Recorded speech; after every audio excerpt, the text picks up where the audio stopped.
کیا ایران اور امریکہ کے درمیان جاری مہاجرائی اب صرف دو ملکوں تک محدود نہیں رہی؟ کیا یہ بڑی طاقتوں کے اتحادی بھی آہستہ آہستہ اس کشمکش میں شامل ہونا شروع ہو گئے ہیں؟ بحر اوقیانوس میں ایک ایسا واقعہ پیش آیا ہے جس نے کئی خطرناک سوالات کو جنم دے دیا ہے۔ ایک طرف فرانس نے روس کے ایک اہم آئل ٹینکر کے خلاف کارروائی کی ہے تو دوسری جانب روس اسے بین الاقوامی قزاقی قرار دے رہا ہے۔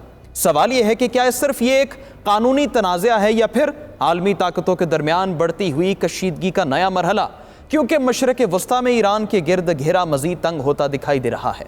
امریکہ کی حالیہ کارروائیاں اور بیانات یہ اشارہ دے رہے ہیں کہ واشنگٹن اب اپنے اتحادیوں کو بھی زیادہ فعال کردار میں دیکھنا چاہتا ہے۔ لیکن کیا یہ سب محض اتفاق ہے یا پھر ایک بڑی جیو پولیٹیکل حکمت عملی کا حصہ؟ اور اگر آپ سمجھتے ہیں کہ خطرہ صرف مشرق وسطیٰ تک محدود ہو تو ذرا مشرقی ایشیا کا رخ کیجیے، جہاں تائیوان ایک بار پھر عالمی سیاست کا مرکز بنتا جا رہا ہے۔ امریکہ، چین، جاپان اور دیگر علاقائی طاقتوں کے درمیان بڑھتی ہوئی کشیدگی نے ماہرین کو یہ سوچنے پر مجبور کر دیا ہے کہیں دنیا ایک ایسے تصادم کی طرف تو نہیں بڑھ رہی جس کے اثرات کئی دہائیوں تک محسوس کیے جائیں گے۔ کیا فرانس اور روس کا تنازعہ، ایران اور امریکہ کی مہاجرائی اور چین، تائیوان اور جاپان کے درمیان بڑھتی ہوئی کشیدگی دراصل ایک ہی بڑی تصویر کے مختلف حصے ہیں؟ کیا عالمی طاقتیں نئے اتحاد بنا رہی ہیں؟ اور کیا دنیا ایک بار پھر بلاکس کی سیاست اور سرد جنگ جیسے ماحول کی طرف لوٹ رہی ہے؟ پاکستان، بنگلہ دیش اور چین کون سا نیا اتحاد بنا رہے ہیں؟ عالمی سیاست کے اس تیزی سے بدلتے ہوئے منظرنامے میں آنے والے دن دنیا کے لیے کیا پیغام لے کر آ رہے ہیں؟ جانتے ہیں آج کے اس ویلاگ میں۔ آپ دیکھ رہے ہیں 92 ڈیجیٹل، میں ہوں اسامہ غیور اختر۔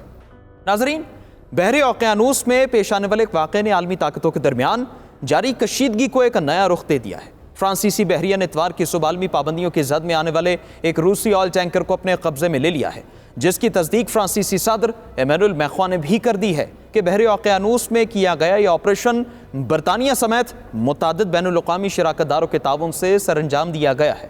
جہازوں کی طرف سے بین الاقوامی پابندیوں اور سمندری قانون کی خلاف ورزی اور یوکرین کے خلاف روسی جنگ کی معاونت کسی صورت قابل قبول نہیں ہے۔ فرانسیسی پروسیکیوٹر کے مطابق جہاز کے کیپٹن نے فرانسیسی بحریہ کے احکامات کی تعمیل سے انکار کیا، جس کے بعد احکامات کی تعمیل نہ کرنے، جہاز کی نیشنلٹی ثابت کرنے میں ناکامی اور جھنڈے کی عدم موجودگی پر باقاعدہ مجرمانہ تحقیقات کا آغاز کر دیا گیا۔ دوسری جانب روس نے فرانس کے اس اقدام کی شدید الفاظ میں مذمت کی ہے۔ روسی صدارتی دفتر کرملن کا کہنا ہے فرانسیسی اقدام غیر قانونی اور بین الاقوامی سمندری قزاقی اور ایسے اقدامات بین الاقوامی دہشت گردی کی حدوں کو چھو رہے ہیں۔ تاہم روس اپنے کارگو کی حفاظت کو یقینی بنانے کے لیے ہر ممکن اقدامات کر رہا ہے۔ اس واقعے نے یہ سوالات بھی کھڑے کر دیے کہ کیا ایران اور امریکہ کے درمیان جاری کشیدگی میں اب امریکی اتحادی بھی کود پڑے ہیں؟ امریکہ نے حال ہی میں حساس فوجی ٹیکنالوجی حاصل کرنے والے ایک جدید ترین ایرانی نیٹ ورک کو توڑنے کا اعلان کیا ہے۔ امریکی محکمہ خارجہ کے عہدیدار ٹامی پیگوٹ کے مطابق اس نیٹ ورک نے درجنوں امریکی ٹیکنالوجی کمپنیز کا روپ دھار کر انہیں کروڑوں ڈالر کا دھوکہ دیا تاکہ ایران کے دفاعی شعبے کے لیے اسپیکٹرم اینالائزر اور سیکیورٹی کی جانچ کرنے والے جدید آلات حاصل کیے جا سکے۔ یہ نیٹ ورک حقیقی امریکی کمپنیز کی نقل کر کے جعلی ویب سائٹس چلاتا رہا اور دبئی میں مڈل مین کے ذریعے ٹیکنالوجی اسمگل کر کے ایران لے جاتا تھا۔ اسٹیٹ ڈپارٹمنٹ نے اس نیٹ ورک کے سربراہ کا نام علی امجد سپہر بتایا ہے اور پاسداران انقلاب فورس کے مالیاتی طریقہ کار کو درہم برہم کرنے والی معلومات پر $1.5 کروڑ کی انعام کا اعلان بھی کیا ہے۔ دوسری طرف سنگاپور میں منعقدہ شنگری لا ڈائیلاگ میں امریکی وزیر دفاع پیٹ ہیگسیت نے ایشیائی اتحادیوں پر زور دیا کہ وہ چین کی بڑھتی ہوئی طاقت کا مقابلہ کرنے کے لیے اپنے فوجی اخراجات بڑھا کر GDP کے 3.5% تک لے جائیں۔ یعنی انہوں نے ایشیائی ممالک کو صاف کہہ دیا ہے کہ اگر انہوں نے چین کا مقابلہ کرنا ہے تو انہیں اپنے دفاعی بجٹ کو بڑھانا پڑے گا۔ انہوں نے خبردار کیا کہ چین کی تاریخی فوجی تیاریوں سے خطے میں توازن بگڑ سکتا ہے اور چین سمیت کوئی بھی ملک دنیا پر اپنی بالادستی مسلط نہیں کر سکتا۔ ہیگسیت نے واضح کیا کہ امریکہ کی جانب سے امیر ممالک کے دفاع کے لیے مالی امداد دینے کا دور اب ختم ہو چکا ہے اور اتحاد میں کسی کو مفت خوری کی اجازت نہیں دی جائے گی۔ تاہم انہوں نے یہ بھی کہا کہ موجودہ دور میں چین اور امریکہ کے فوجی روابط پہلے سے بہتر ہوئے ہیں جو کشیدگی کم کرنے میں مددگار ہیں۔ اسی کانفرنس کے دوران international institute for strategic studies کی رپورٹ میں ایک ہولناک انتباہ جاری کیا گیا کہ تائیوان کے معاملے پر امریکہ اور چین کا فوجی تنازعہ تیزی سے ایک ایٹمی بحران کی شکل اختیار کر سکتا ہے اور دنیا، ایشیا، بحر الکاہل کے مرکز میں ایٹمی ہتھیاروں کی نئی دوڑ کے دہانے پر کھڑی ہے۔ چین تائیوان کو اپنا الگ ہونے والا صوبہ سمجھتا ہے اور ضرورت پڑنے پر طاقت کے استعمال پر بضد ہے۔ چینی صدر شی جن پنگ نے امریکی صدر ڈونلڈ ٹرمپ سے ملاقات میں تائیوان کو بیجنگ کی ریڈ لائن قرار دیا تھا، جس کے بعد واشنگٹن نے تائیوان کو $14 ارب کے ہتھیاروں کی فروخت معطل کر دی ہے، کیونکہ صدر ٹرمپ اسے مستقبل کے مذاکرات میں سودے بازی کے مہرے کے طور پر دیکھ رہے ہیں۔ اس وقت امریکہ اور چین کے درمیان سر جنگ جیسا ہتھیاروں کے کنٹرول کا کوئی کلچر موجود نہیں ہے، جبکہ چین 2030 تک اپنے جوہری ہتھیاروں کی تعداد 1000 تک بڑھانے کی صلاحیت رکھتا ہے۔ چین کی اس بڑھتی ہوئی عسکری طاقت پر جاپان نے بھی گہری تشویش کا اظہار کیا ہے۔ جاپانی وزیر دفاع نے شنگری لا ڈائیلاگ میں گفتگو کرتے ہوئے چین کے بڑے جوہری ذخائر اور اسٹریٹجک بمبار طیاروں کا حوالہ دیا اور جاپان پر لگائے جانے والے نئے عسکریت پسندی کے الزامات کو یکسر مسترد کیا۔ اور جاپان نے ہمیشہ بین الاقوامی قوانین اور امن پسند پالیسی کی پاسداری کی ہے، جبکہ مئی میں چینی وزارت خارجہ اور چینی وفد کے رکن میجر جنرل مینگ شیانگ چھینگ نے جاپان کی دفاعی سرگرمیوں پر کڑی تنقید کی تھی۔ جاپان اور چین کے تعلقات گزشتہ سال اس وقت مزید کشیدہ ہوئے تھے جب جاپانی وزیر اعظم سانائے تاکائچی نے تائیوان پر حملے کی صورت میں فوجی رد عمل کا انتباہ دیا تھا۔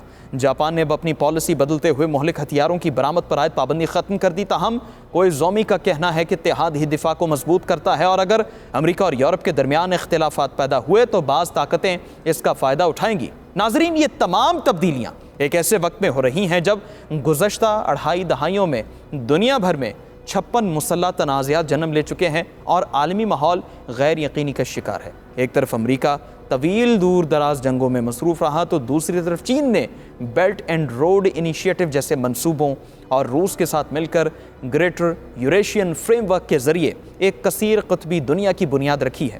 اس صورتحال کو بھانپتے ہوئے امریکی صدر ڈونلڈ ٹرمپ اور چینی صدر شی جن پنگ نے اپنے تعلقات کو تصادم سے ہٹا کر تعمیری تصویراتی استحکام کی طرف منتقل کرنے پر اتفاق کیا ہے۔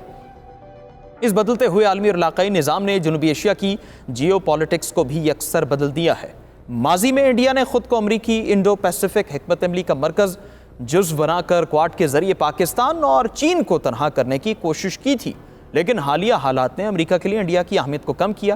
چین نے ہمیشہ کی طرح پاکستان کے ساتھ اپنی فولادی دوستی اور اس کی خود مختاری کی حمایت کا اعادہ کیا ہے، جبکہ بنگلہ دیش، پاکستان اور چین مل کر جنوبی ایشیا میں ایک نئی علاقائی تنظیم بنانے پر غور کر رہے ہیں۔ ان زمینی حقائق کو دیکھتے ہوئے اب کئی نامور ہندوستانی مفکرین خود مودی حکومت کو مشورہ دے رہے ہیں کہ وہ پاکستان اور چین کے خلاف اپنے معاندانہ رویے پر نظر ثانی کرے، اور اب یہ دیکھنا باقی ہے کہ کیا انڈیا ان تصویراتی تبدیلیوں کو بھانپ کر اپنی خارجہ پالیسی کی اصلاح کر پاتا ہے یا نہیں۔ ناظرین، آج کی تمام پیش رفتوں کو اگر ایک ساتھ جوڑ کر دیکھا جائے تو ایک بات واضح نظر آتی ہے کہ دنیا اب ایک ایسے دور میں داخل ہو رہی ہے جہاں طاقت کا توازن تیزی سے تبدیل ہو رہا ہے۔ سوال صرف یہ نہیں کہ ایران اور امریکہ کے درمیان کشیدگی کہاں تک جائے گی، بلکہ اصل سوال یہ ہے کہ اگر بڑی طاقتوں کے اتحادی بھی عملی میدان میں متحرک ہونا شروع ہو گئے تو اس کے اثرات کہاں تک پھیل سکتے ہیں۔ فرانس اور روس کے درمیان تازہ تنازعہ، چین اور تائیوان کے گرد بڑھتی ہوئی کشیدگی، جاپان کی بدلتی دفاعی پالیسی اور امریکہ کی اپنے اتحادیوں سے بڑھتی ہوئی توقعات، یہ سب الگ الگ واقعات نہیں بلکہ ایک بڑی عالمی تبدیلی کے اشارے ہیں۔ تاہم ایک اور حقیقت بھی نظر انداز نہیں کی جا سکتی۔ بڑی طاقتیں جتنی بھی سخت زبان استعمال کریں، وہ بخوبی جانتی ہیں کہ براہ راست تصادم کی قیمت پوری دنیا کو ادا کرنا پڑ سکتی ہے۔ یہی وجہ ہے کہ کشیدگی بڑھنے کے باوجود سفارتکاری کے دروازے ابھی مکمل طور پر بند نہیں ہوئے۔ آنے والے مہینے یہ طے کریں گے کہ دنیا مقابلے اور مہاجرائی کے راستے پر آگے بڑھتی ہے یا پھر طاقت کے نئے توازن کے ساتھ کسی نئے عالمی سمجھوتے کی طرف جاتی ہے۔ لیکن ایک بات طے ہے کہ جو تبدیلیاں جنم لے رہی ہیں ان کے اثرات آنے والے کئی برسوں تک عالمی سیاست، معیشت اور سلامتی پر محسوس کیے جائیں گے۔ آپ کیا سمجھتے ہیں کہ کیا دنیا واقعی ایک نئی سرد جنگی دور میں داخل ہو رہی ہے، یا یہ صرف طاقتوں کے درمیان دباؤ اور مذاکرات کی ایک نئی حکمت عملی ہے؟ اپنی رائے کمنٹ سیکشن میں دیجیے۔ اجازت، اللہ حافظ ناصر۔